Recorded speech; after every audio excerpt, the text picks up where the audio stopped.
வணக்கம். உலகில் உள்ள எல்லோரும் ஒருங்கிணைந்து வாழ்ந்திட வழிகாட்டும் ஒரு ஒளிவிளக்கு திருக்குறள். திருக்குறள் என்பது திருவள்ளுவரால் எழுதப்பட்ட ஒரு அற இலக்கியம்.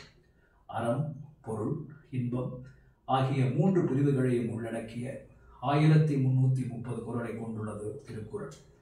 குறள் என்றால் குறுகிய செய்யுள் என்ற பொருள்.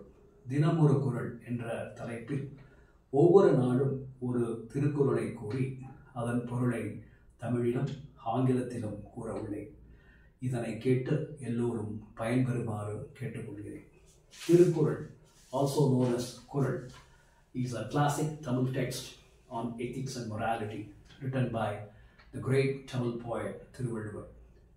Every day I am going to talk about one Kural and explain the meaning in Tamil and English.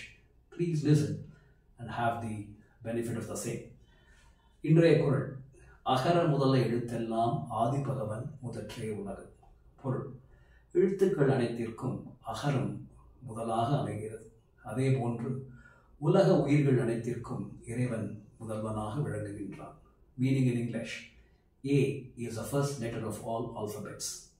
In the same way, God is the primary force of the world. இன்றைய தினம் எல்லோருக்கும் நன்றாக அமையட்டும். Have a great day.